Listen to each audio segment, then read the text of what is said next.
출애굽기 말씀을 살펴보면서 반복하고 또 반복하라라는 제목으로 하나님 말씀 전하도록 하겠습니다. 28장의 제사장, 29장 앞부분에 제사장 위임식을 마치고 난 다음에 하나님께서 제사장이 할 일에 대해서 말씀을 하고 있습니다. 제사장이 매일 아침과 저녁으로 드릴 제사에 대해서 말하고 있는데, 매일 드린다 그래서 항상 상자를 써서 이게 상번제다라고 그렇게 말을 하고 있습니다. 그래서 보면 38절 39절에 보니까 매일 1년 된 어린 양 2마리를 아침에 1마리, 저녁에 1마리씩 하나님께 번제로 드리는 거죠. 번제라는 것은 죽여서 각을 뜬다 그러죠. 뼈를 다 발라내고 그것을 번제단에서 태워서 드리는 것, 이것이 번제입니다. 매일 이제 아침과 저녁으로 어린 양을 태워서 드리는 거고요. 또 두 번째 40절에서 41절 보니까 이제 소제가 있는데, 이제 소제라는 것은 곡식으로 드리는 제사가 소제거든요. 이게 소제인데 고운 밀가루 10분의 1 에바, 성경 단위로 보면 1에바가 22리터거든요. 22리터. 그러니까 10분의 1 에바니까 2.2리터가 되는 거죠. 2.2리터의 고운 밀가루를 가지고 찌은 기름 4분의 1. 그러니까 이스라엘은 감람나무 열매를 찧어가지고 감람유를 사용하거든요. 이 감람유 4분의 1 흰, 4분의 1 흰이라 그랬죠. 성경에 나오는 이 1흰의 양은 3.6리터입니다. 그러니까 4분의 1이니까 4분의 1, 0.9리터가 되겠죠. 그러니까 이제 기름과 고운 밀가루를 이렇게 섞어서 하나님께 같이 예배를 드릴 때 불태워서 드리는 이제 소제를 하나님께 드리는 거고요. 마지막 세 번째는 이제 포도주 4분의 1흰, 그러니까 1흰이 3.6리터라 그랬잖아요. 포도주를 0.9리터 그 위에 부어서 하나님께 전제로 드린다라고 말했는데, 이 전제라는 것은 부어서 드리는 제사를 말해요. 그래서 흔히 말하면 내가 나를 전제로 드린다 그러면 라스트 원 드랍, 마지막 한 방울까지 하나님께 다 드린다, 전부를 드린다, 그런 의미가 있거든요. 이것이 바로 제사장이 드릴 매일 상번제의 내용이라는 것입니다. 그래서 번제 그러면 기억나는 것이 세례 요한이 예수님을 보고 뭐라 그랬죠? 보라, 세상 죄를 지고 가는 뭐죠? 어린 양이로다. 그러니까 예수님이 어린 양이 된 거예요. 그러니까 번제하면 딱 기억하는 것이 예수님의 십자가의 죽음과 부활에 대해서 우리가 기억할 필요가 있습니다. 예수님께서 자기를 죽여서 우리를 살렸다. 그런데 죽은 것으로 끝나는 것이 아니라 이제 다시 부활하심으로 우리 인생을 다시 살렸잖아요. 그래서 우리는 항상 번제를 생각할 때 예수님을 기억하는데, 우리 인생에 죽은 것 같은 어떠한 고난과 아픔과 절망과 실패가 상처가 있다 하더라도 예수님 붙들면 우리는 다시 예수님 안에서 예수님께서 우리 인생을 다시 살려주신다라는 의미가 이 번제 속에 있는 것입니다. 그리고 소제는 이제 곡식으로 드리는 제사인데, 이제 밀가루에 기름을 섞은 반죽으로 떡을 만드는 겁니다. 그래서 그걸 이제 소제로 드리는 거고, 전제는 포도주죠. 이게 이제 소제, 떡과 포도주 하면 생각나는 게 뭐가 있죠? 신약 성경에 성만찬의 생각이 나죠. 예수님께서 성만찬을 제정하시면서 떡을 주면서 이것은 너희를 위해서 찢긴 나의 피다. 포도주를 주면서 너희를 위해서 흘린 나의 피다. 떡과 포도주를 이렇게 주면서 이제 성만찬을 제정하셨고, 먹고 마실 때마다 어떻게? 나를 기억하라, 나를 기념하라, 이렇게 말했습니다. 그러면서 이 번제와 소제와 전제가 결합된 이 제사를 아침과 저녁에 매일 같이 이제 드리라, 이렇게 하나님께서 말씀하신 것입니다. 그래서 본문 말씀으로 우리가 첫 번째 은혜 받을 말씀은, 우리가 다 왕 같은 제사장들 아닙니까?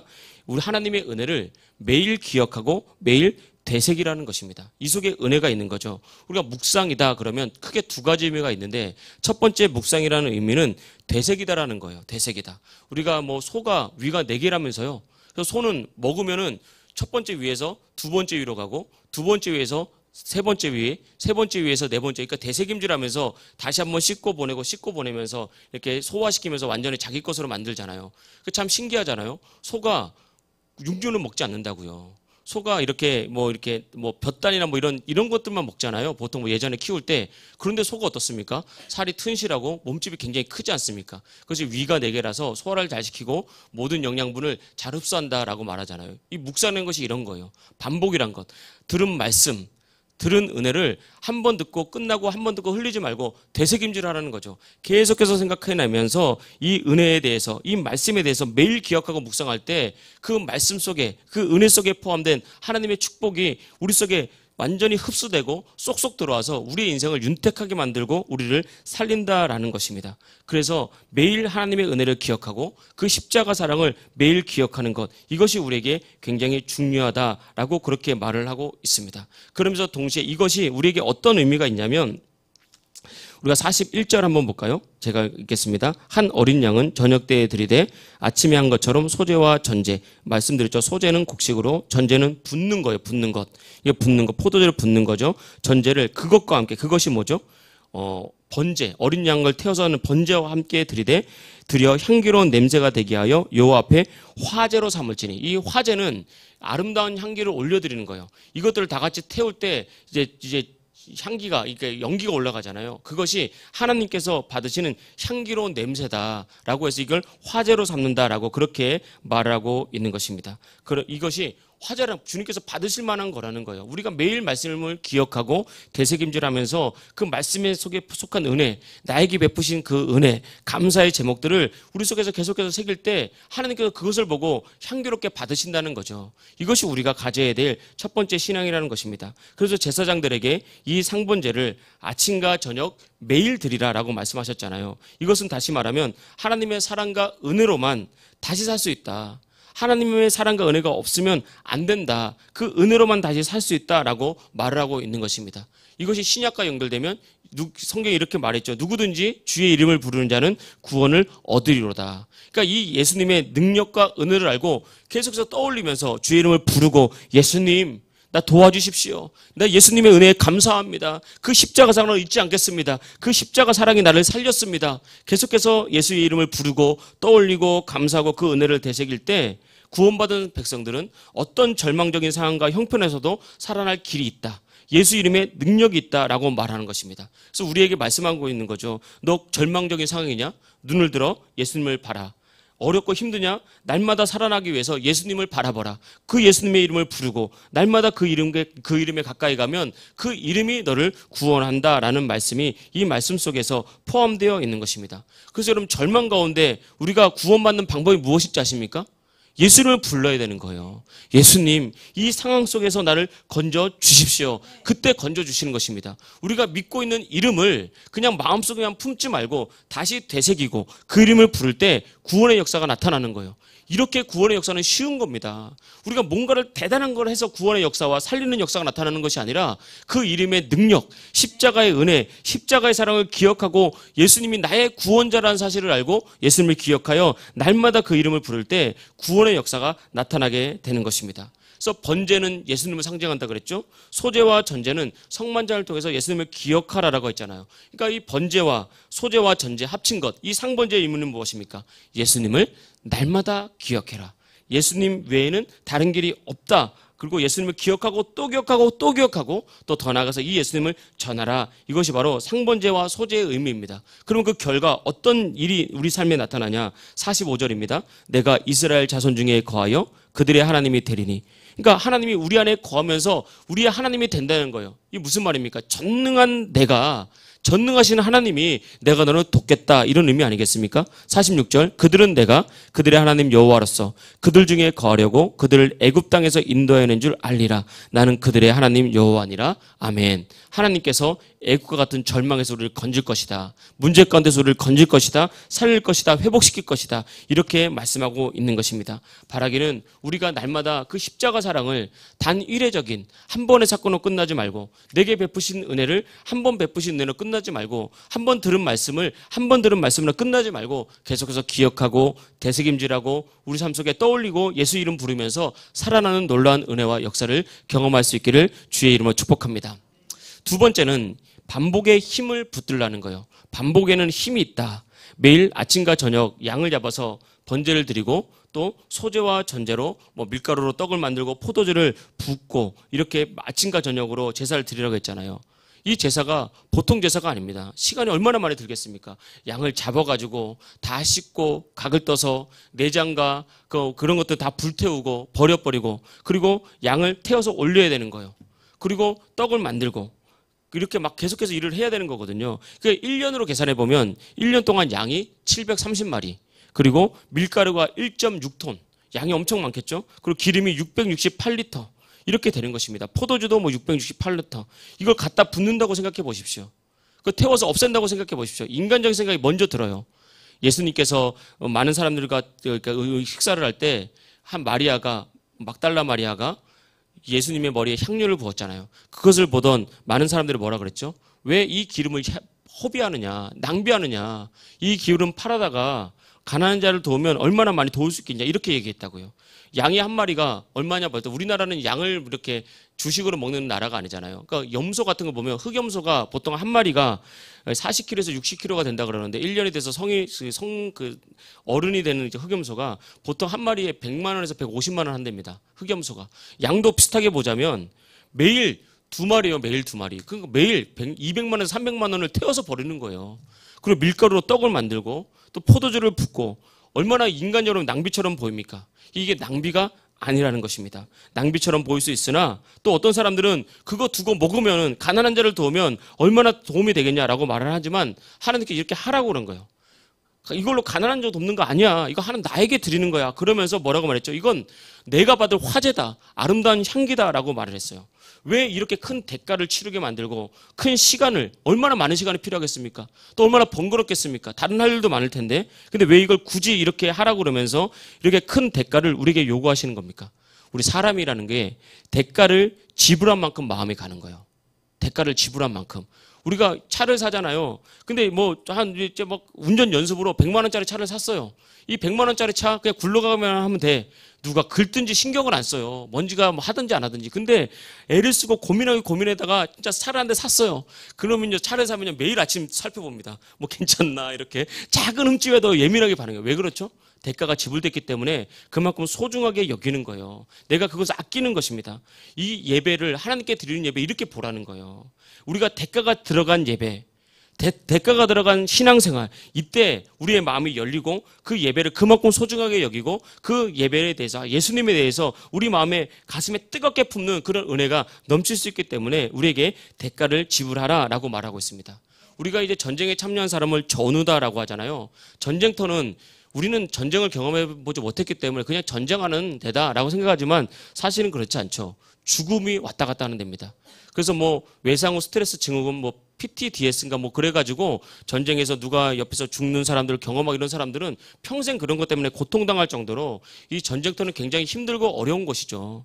그래서 근데 이 전우라는 말이 어디서 나온 겁니까? 이렇게 생사와 죽음을 무릅쓰고 함께 고생한 사람들, 이런 사람들이 얼마나 끈끈합니까? 그래서 평생 오래 가는 거거든요. 같이 고생을 한 사람들, 같이 대가를 치르면서 인생을 드린 사람들, 더 강한 결속력으로 묶인다는 거예요. 왜 예수님의 사랑이 그토록 큰 겁니까? 왜 예수님의 사랑이 한 사람을 완전히 뒤바꾸죠? 왜 예수님의 사랑이 온 인류를 바꾸는 힘과 능력이 있습니까?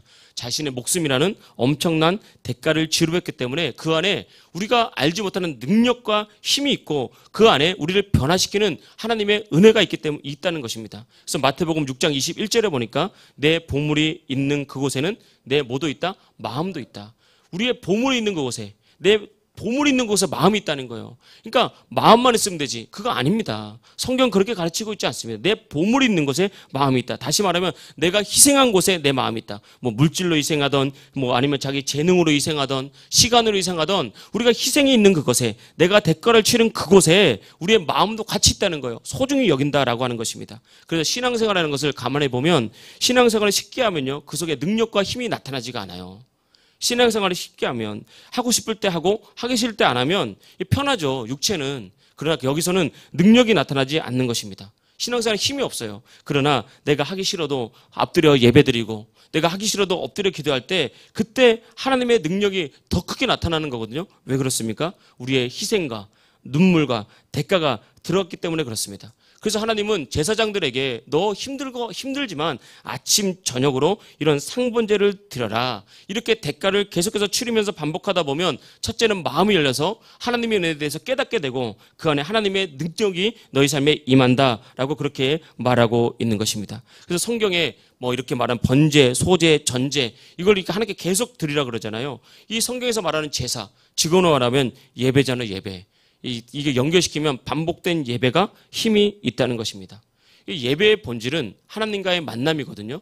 예배는 다른 행위 이전에 하나님과 만나는 행위가 바로 예배입니다. 그러니까 만나야 역사가 일어나고 만나야 변화가 일어나요. 만나지 않으면 아무 일도 일어나지 않는 것입니다.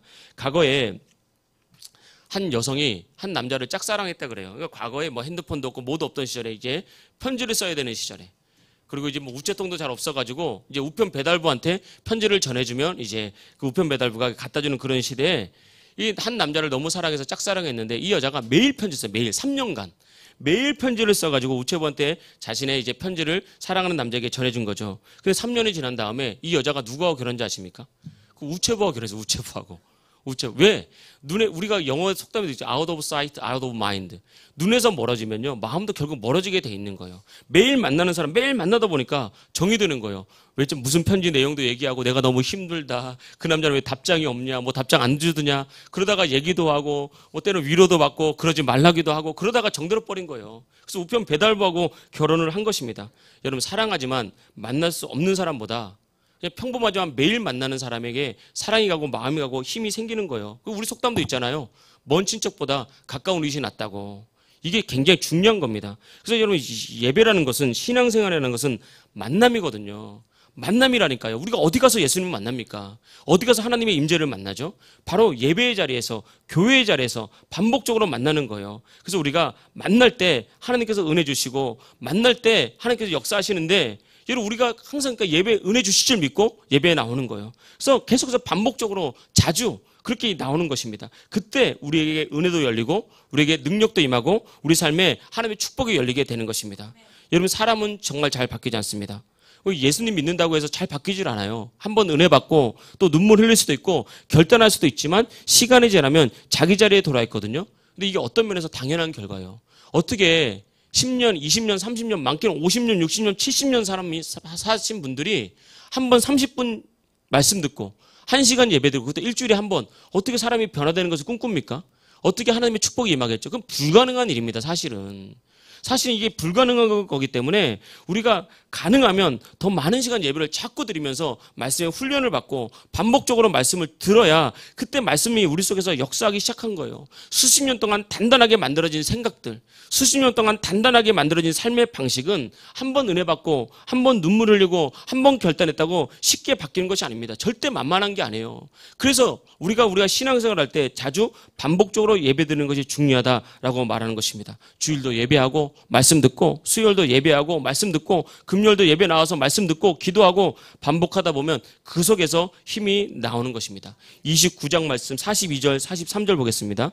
이는 너희가 대대로 여호와 앞 회방문에서 늘 드릴 번제니라. 내가 거기서 너희와 만나고 내게 말하리라. 그러니까 성막을 다른 말로 회막이라 그러거든요. 왜 회막이라 그러냐면 한자로 만날 회자를 써서 내가 너와 만나고 내게 말하리라. 그러니까 이렇게 하나님 만나야 성전에 나와서 예배를 통해서 하나님 만나야 하나님께서 만나주시고 하나님께서 말씀해 주신다는 거예요. 43절 내가 거기서 이스라엘 자손을 만나리니 내 영광으로 말미암아 회막이 거룩하게 될지라. 그러니까 우리가 하나님을 만나야 된다는 것입니다. 그래서 내가 정말 신앙으로 내 삶을 변화시키고 싶다. 하나님의 축복으로 우리 삶이 일어나기를 원한다. 하나님의 축복 가운데 우리 가정이 일어서기를 원한다. 하나님의 축복이 나의 삶을 정말 바꾸기를 원한다.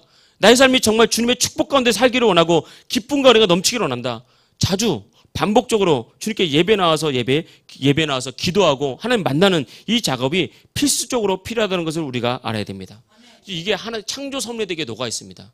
인생을 감안해 보면요. 중요한 것은 반복으로 이루어졌습니다. 우리 반복해서 밥 먹잖아요. 오늘 밥 먹었으니까 석 달 뒤에 밥 먹는 사람 있습니까? 아무도 없을걸요. 반복적으로 밥 먹어요. 반복적으로. 그리고 숨 쉴 때 반복적으로 한 번 숨 쉬었으니까 좀 피곤하니까 2시간 뒤에 숨 쉬어야지. 이런 사람은 누가 있습니까? 반복적으로 숨을 쉬고요. 반복적으로 눈을 깜빡입니다. 이런 눈싸움, 우리 어렸을 때 눈싸움 많이 하잖아요. 눈 안 깜빡거리는 거. 이 눈싸움 하면 얼마나 이게 힘들잖아요. 눈이 막 따갑기 시작하고 막 눈물이 이렇게 막 흐르기 시작하고 독한 사람이 끝까지 참다가 이기거든요. 눈싸움 하면. 이 눈 깜빡거리지 않으면요. 이게 문제가 생기거든요. 보니까 안과 의사들이 말하기를 인간은 본능적으로 1분에 14번에서 18번 눈 깜빡인대요. 이게 정상이래요. 근데 눈을 너무 깜빡하거나 아니면 깜빡깜빡을 너무 많이 하는 것 이렇게 되면요 나중에 안구 건조증이 걸리고 이 안구 건조증이 오래가면 이 시력에 치명적인 치명상을 입어서 보는데 굉장히 지장이 있다 그러더라고요. 그러니까 눈을 깜빡거리는 것조차 해도 하나님의 창조 섭리가 있다니까요. 눈물샘을 자극하게 되고 눈물하게 되고 반복적으로 1분에 그러니까 1분에 14번에서 18번이면 평생 도대체 눈을 몇 번 깜빡거리는 겁니까? 헤아릴 수가 없는 거잖아요. 여러분 오늘 밥 먹으면서 눈싸움 한번 해보십시오. 국수 먹으면서 눈 누가 잘 참나 누가 독하나 이게 해보면 눈 깜빡거리는 것도 진짜 큰 은혜구나. 이 눈을 떠지는 것도 얼마나 큰 은혜인지 아십니까? 안검하수라고 해가지고요. 눈에 이렇게 이 눈꺼풀에 힘이 근육이 사라지면요. 눈이 떠지고 싶은데 이게 감겨요. 그래서 세상에서 가장 무거운 것이 눈꺼풀이라고 그러잖아요. 졸려도 이 잠을 이길 수가 없어. 이게 아무것도 아닌데 엄청 이게 그 눈을 감기잖아요. 그리고 안검하수라는 병에 걸리면 근육이 빠져가지고 눈 뜨고 싶어도요. 하루 종일 눈을 감은 상태에서 이렇게 살아갑니다. 이거 얼마나 힘든 게 지금도 잘 못 고쳐요. 이런 병을. 아무것도 아닌 것 같아도. 이런 모든 것에는 반복적인 것에 하나님의 창조 섭리가 녹아 있다는 거예요. 그리고 우리 인간이 살아가는 도 그런데 은혜를 받을 때 우리 하나님 와서 우리 인생을 살릴 때 반복적인 예배는 굉장히 우리에게 중요하다라는 것을 우리가 알 수 있습니다. 우리가 이제 여기 공부하는 학생들 있지만 암기법 뭐 이런 것에서 뭐 많이 나오잖아요. 이 두꺼운 책을 통째로 암기하는 방법. 뭐 이런 거 있잖아요. 제가 이제 지금은 다 까먹었지만 저도 예전에 과거에 영어 공부할 때 제가 영어 공부할 때 대표적인 문법서죠. 그 그래머 책이 뭐냐면 맨투맨이었어요. 성문 용어가 있었고 맨투맨이 있었는데 성문은 어렵다 그래서 맨투맨 많이 했거든요. 그래서 맨투맨 기본 1권, 2권이 있었어요. 근데 이게 처음에 공부할 때 1쪽부터 막 달달달달달 외우려고 그러면요. 이게 막 깜지 써가면서 외우잖아요. 그러면 한 3쪽 가면요. 1쪽 다 잊어버려요. 생각이 안 나. 왜냐하면 사람의 기억력은 한계가 있기 때문에 그렇습니다. 저도 나름대로 열심히 해보려고 했는데 1쪽 달달달 분명히 외웠어요. 막 달달달달. 근데 한 3쪽 가면 기억이 안 나고 5쪽 가면 또 3쪽이 기억이 안 나고 이게 한 권을 다 보는다 1년이 가다 보니까 1년을 다 해놓으면 분명히 엄청 많이 한 것 같은데 깜지는 막 이만큼 쌓였는데 종이 낭비, 기억나는 건 없고 그때 공부하는 법을 조금 깨달았어요. 암기법을. 이 암기 이렇게 하는 게 아니구나. 그래서 목차를 외우고 난 다음에 한 문장씩만 외우고 그러니까 빨리빨리 가잖아요. 한 4, 5일 되니까 한 번 다 봐요. 이런 식으로 10번, 12번 보니까요. 나중에는 맨투맨 1, 2권을 책 없이도요. 책 그냥 A4 이런 거 펴놓고 그냥 써요. 다 외워지더라고요. 그래서 그때 느꼈어요. 통한기는 책을 한 권 통으로 외우는 건 이렇게 외우는구나. 자주 반복하면서 읽다 보면 저절로 외워지는구나. 이 반복의 힘입니다. 반복의 힘. 반복의 힘. 성경도 대충 여러분 하면 알잖아요. 어떤 내용이 있는지 어떻게 알죠? 우리 성경 이거 외웠습니까? 계속 듣다 보니까 반복적으로 듣다 보니까 그렇지 노아 때 홍수가 났지. 모세 때 홍수가 난 사람 누가 있어요? 노아지. 모세 때 홍수가 났다 그러면 예배 좀 어린이부 예배를 안 드린 거예요. 그렇죠? 예수님이 부활했지 바울이 부활한 거 아니잖아요. 그러니까 저절로 반복하다 보면 이런 은혜가 우리 속에 나타나게 되는 것입니다. 꼭 기억하십시오. 신앙도 반복입니다. 한 번 하고 끝나는 것이 아니라는 것이죠. 일주일에 예배가 여러 번 반복되잖아요. 누가 더 성령 충만하죠? 누가 더 깊은 능력을 경험하게 되고 누가 더 깊은 은혜를 경험하게 되고 누가 더 깊은 축복을 경험하게 됩니까? 이 답이 그냥 뻔하게 나오는 거예요. 반복적으로 계속 예배드리는 사람. 왜냐하면 하나님의 사랑을 만나니까 마음이 열리는 거예요. 하나님의 사랑이 뭔지 아니까 주님을 향한 더 간절한 마음으로 신앙이 뜨겁게 변화되는 거죠. 하나님의 능력을 만나니까 능력이 나타나고 치유의 하나님을 만나니까 치유가 나타나고 또 응답의 하나님을 만나니까 응답의 축복이 나타나고 이렇게 되는 거예요. 자꾸 만날수록 우리 삶의 변화와 축복이 자꾸 나타나는 것입니다. 깨달으시길 주의 이름으로 축복합니다. 은혜도 한두 번이 아니라 계속 받다 보면 그제서야 생각이 변화됩니다.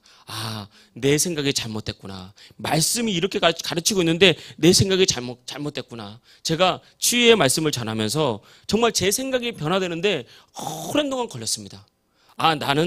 나에게는 하나님의 생명이 있어서 나는 아파도 그 아픔이 질병이 나를 이길 수 없고 모든 질병에서 이미 구원받아서 건강할 수밖에 없는 존재라는 것. 이걸요 내 마음속에 품고 그냥 자동적으로 찌르면 나오게 되는 것. 이거 하는데 5년 7년 이상 걸렸다고요. 좀 묵상하다 보면 헷갈려요. 안 믿어져. 이거 아닌데 난 지금 아픈데 막 이러면서 많은 이런 것들이 나타난 것입니다. 근데 반복하다 보면 저절로 생각이 바뀌었어요. 그러니까 무조건 반사 같은 거, 무조건 반사. 이러면 우리 장병주 사람이 기타 치잖아요. 기타 칠 때 처음에 찬양인도 같은 거 할 때 어떻게 하죠? 악보에서 눈을 뗄 수가 없어요. 코드를 봐야 되니까. 근데 이거 반복 연습하다 보면요 저절로 가죠. 이게 뭐 A 코드에서 F 코드로 저절로 가고요. 뭐 C샵 마이너 뭐 이런 거 막 안 보고 그냥 막 손이 가는 거예요. 이렇게 돼야지 악기가 연주가 되는 거예요. 피아노도 그렇고 모든 것이 그렇습니다. 네가 악보를 보면서 코드가 뭔지 생각하는 순간 그 박자를 놓치게 되고 손가락이 꼬이게 되는 거거든요. 근데 계속 반복하다 보면 저절로 손이 그 자리에 가 있는 거예요. 이게 반복의 힘이고 신앙의 힘이라는 것입니다. 그래서 예배는 당연히 반복해서 드리는 것이 필수예요. 필수. 그래서 우리가 기도도 자꾸 반복해서 하기 위해서 집중 기도회를 만들어서 우리 일주일 동안 계속 기도하자.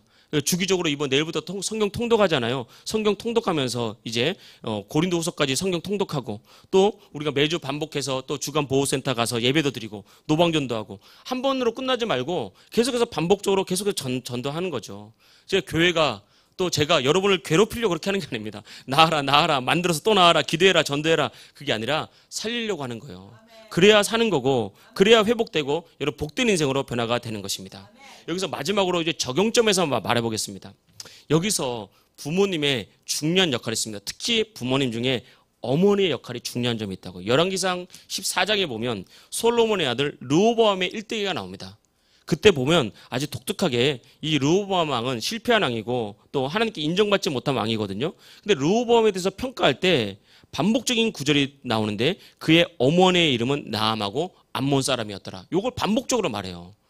이상하지 않습니까? 왜 어머니의 이름을 자꾸 반복적으로 말할까? 어머니가 이스라엘 사람이 아니고 암몬 사람이었다라고 강조를 하고 있거든요. 왜 강조하죠? 어머니가 중요하다는 거예요. 그러니까 어머니가 암몬 사람이고 믿음의 사람이 아니었기 때문에 결국은 르호보암이 실패하게 됐다. 르호보암의 아버지는 솔로몬이잖아요. 걸출한 왕이거든요. 그래서 어머니의 역할, 부모님의 역할 말할 때 특별히 어머니의 역할을 강조하는데 어머니의 역할 중에 가장 중요한 것 중에 하나가 무엇인지 아십니까? 반복이에요. 반복. 그러니까 자꾸 반복해서 가르쳐주는 거예요. 신앙을. 그 어머니가 자꾸 내가 보여주는 거예요. 반복해서 계속 예배 드리는 거죠. 반복해서 계속 기도하는 거죠. 그걸 계속해서 보여주면 때가 되면 그게 떠올라요.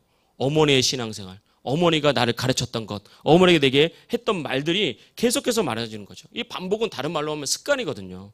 습관을 만들어주는 사람이 누구냐? 바로 어머니다라고 말한 거예요. 그래서 우리 금요기도회 때 아이들 막 어려서 막 데리고 나오잖아요. 어려서 막 우리 권사님들, 집사님들이 막 들쳐업고 데리고 나오거든요. 그러면 계속 잤어요. 근데 참 기적 아닙니까? 애 둘 다 막 들쳐업고 그러니까 이제는 금요일 나오는 게 당연하게 돼서 당연하게 나와가지고 당연하게 예배드리고 당연하게 말씀 듣고 당연하게 기도하고 당연하게 은혜 받고 금요일날 초등학교 애들이 막 나와가지고 이렇게 막 중학교 애들이 나와가서 예배드리고 이런 거 참 어렵거든요. 근데 어려서 또 반복하니까 그게 당연하게 된 거예요. 이게 중요하다고요. 오늘도 보니까 예찬이가 아파가지고 뒤에 있는데 아픈 아이가 왔던데 잘 나온 겁니다. 아파도 누워서라도 그냥 예배 나와 있으면은 하나님께서 그 반복적으로 하다 보면 이게 우리에게 힘을 주는 거예요. 자녀에게도 자꾸 얘기할 때 어머니들은 하나님이 너를 책임지실 거야. 고난 중에도 너를 지킬 거야. 어떤 상황이라도 하나님이 너를 가장 좋은 길로 인도하실 거야. 그러니까 너는 하나님을 의지해라. 하나님을 찾아라. 예배해라. 힘들면 기도해라. 하나님이 도우셔야 되지. 우리가 아무리 노력한다고 되는 게 아니다 라고 말하면서 이 말로 아침 저녁으로 상번제를 드리라고요. 말로 계속해서 반복하는 것입니다. 또 우리가 흔히 말하면 교회는요, 교회만의 어떤 향기가 있거든요. 저는 교회 예배당의 향기를 되게 좋아합니다. 이게 문을 열고 딱 들어와서 예배당 딱 문을 열면 이 예배당만이 나는 독특한 향이 있어요. 이게 원목 냄새이기도 한데 뭐가 섞여가지고 저는 이 냄새가 굉장히 은혜스러워요. 그래서 예배당 문을 딱 열고 들어오면 예배 왔구나. 교회 왔구나. 마음이 평안해지면서 때로는 힘들고 지칠 때는 눈물이 나기도 하고 찬양이 오기도 하고 저절로 기도가 열리기도 하고. 그래서 집에서 기도하는 것과 교회에서 예배드리는 것이 왜 틀리냐. 여기만의 독특한 그게 있거든요. 또 교회 하면 생각나는 게 뭐죠? 교회 점심밥, 국수. 이게 진짜 힘이 있습니다. 나중에 보면요. 저희도 때도 그랬는데 교회 국수가 그립대요. 내가 교회를 지금 안 다닌 지 오래됐는데 교회에서 늘 국수를 줬대요. 봄, 여름, 가을, 겨울 하실 것이 1년 55주 국수만 주구장창 줬는데 나중에 보니까 교회 국수가 생각나더래요. 그 국물이 생각이 나는 거예요. 그러면서 교회에 향기가 있는 거거든요. 우리 권사님이 이 국수를 삶아서 이렇게 하는 것 반복적이잖아요. 얼마나 맛있습니까? 이게 우리 속에 영적인 힘이 아무것도 아닌 것 같아도 힘입니다. 이게 상번제고 이게 소제고 이게 전제라는 거예요. 이게 반복해서 드리는 거예요. 반복해서 예배하고 반복해서 기도하고 반복해서 섬기면서 우리가 가정에서 어머니들이 그 일을 신앙으로 계속해서 반복하면 나중에 아이들이 딱 느끼는 이럴 때 엄마는 기도했지. 이럴 때 힘들고 어려울 때 엄마는 너무 괴로워하면서도 예배 나와서 주께 예배했지. 그것이 자녀들을 이끌고 가는 것입니다. 이런 반복된 힘, 반복의 힘을 각 가정에서 또 살리면서 하나님께 쓰임받고 축복받을 수 있는 하나님 백성 되기를 주의 이름으로 축복합니다. 할렐루야.